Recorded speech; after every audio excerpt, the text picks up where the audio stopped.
All right, so good morning, everybody. We are here at Confluence, which is a student water summit. This is the 5th annual Confluence, and we are excited because we have lots of different departments with SAWS represented here, as well as some other vendors and exhibitors.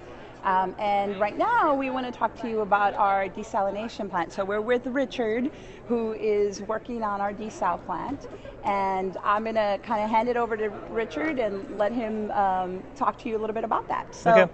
Well, good morning. Good morning. Hi, my name is Richard Donna, and I'm here with the SAWS Desal Group, and we have lots of different exhibits. We have exhibits that talk about, for our new desal project, how we're going to pull the water out of the ground, what the different water types are going to be, how we're going to treat the water to bring it back to the city of San Antonio. So that's what we're really working on here, is just teaching students, kind of the process that we go through as a utility to do this type of project.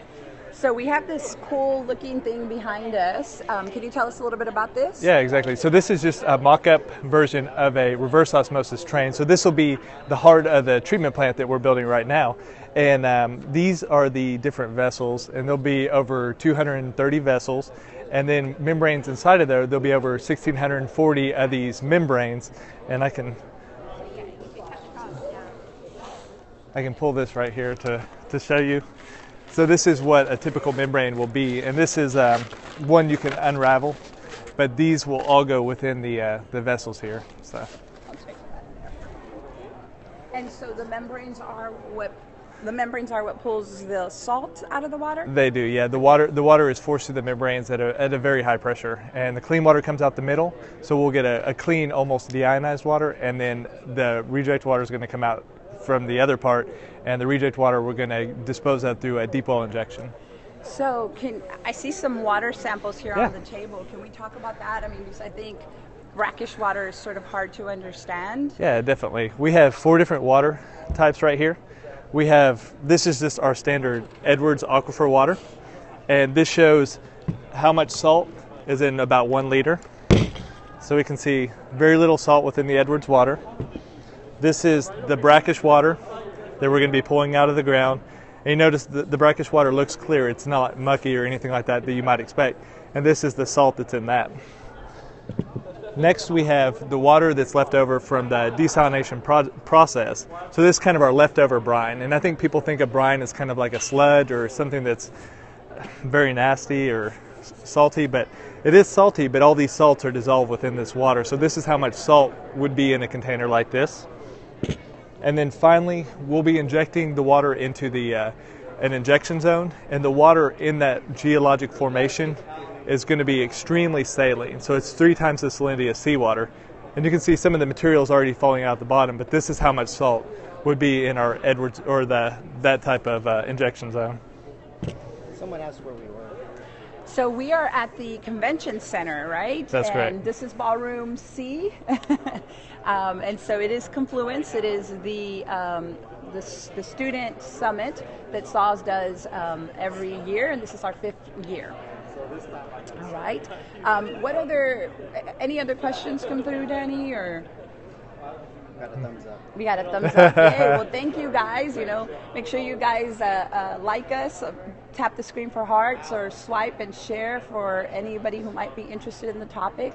We'll be doing several periscopes throughout the day, and we appreciate you joining us. This is also good information to share, maybe for educational purposes. So, make sure to save them, or we'll probably upload it on Catch or put it up on another channel.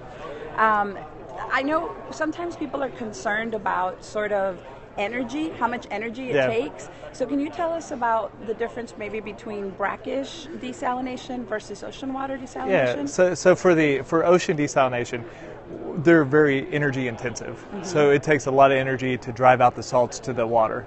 When we have this brackish, at least for a project like ours, the water is brackish, so it's not saline like seawater, so it doesn't take as much energy. So on a relative scale, ocean seawater may take this much or maybe this energy intensive, and then brackish would be somewhere lower down here.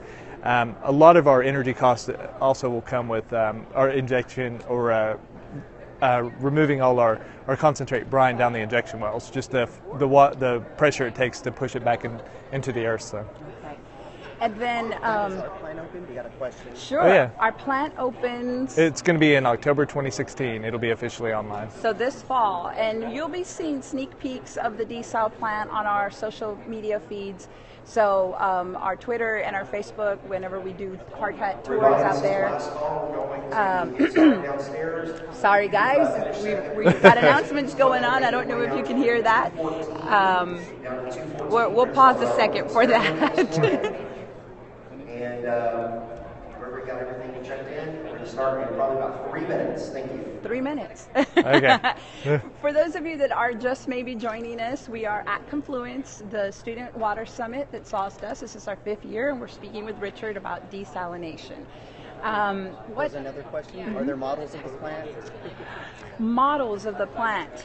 So the only models we have are just kind of a rendering model, and it's actually being played out here. So you can see what the plant's going to look like on the inside. I don't know if you can actually see it through our media device, Let's walk.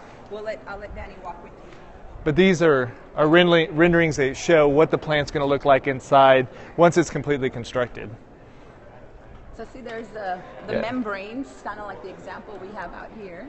Yep. So this will be the kind of the process area where all the treatment's going to be taking place. Perfect. All right. Do we have any other questions? I think we're good. Yeah. So thank you guys so much. We'll get back in frame there. Right. Sorry. Yeah. Thank you very much for joining us today. And obviously you can find out more about our desal project on the SAWS.org website. There's lots of information there, including the different layers. Speaking of the different layers, wait, before we go, I think sometimes people maybe are concerned that by drawing that water out, we might be affecting other wells. Yeah. But isn't that kind of the beauty of brackish? The wonderful thing about where we are in our geology and everything is the water, where we're pulling water out of, is actually about 1,300 to 1,500 feet deep. So between that brackish zone and the freshwater zone, we have over 200 feet of a clay layer, which provides as a barrier between penetration between the brackish and the freshwater. So, this is it's an untapped source that isn't going to affect any freshwater zones or anything like that. Plus, it helps us reduce the demand on some of our other freshwater sources within the city of San Antonio. And normally, people can't use brackish water without putting it through a desalination process. Exactly, it wouldn't meet the standards for drinking water. So. Perfect. All right, so I think we covered it, so we hope you enjoyed it, and we'll be back on in probably about an hour and a half with an additional Periscope. Thanks for joining us. All right, thanks, guys. Are we out, Danny?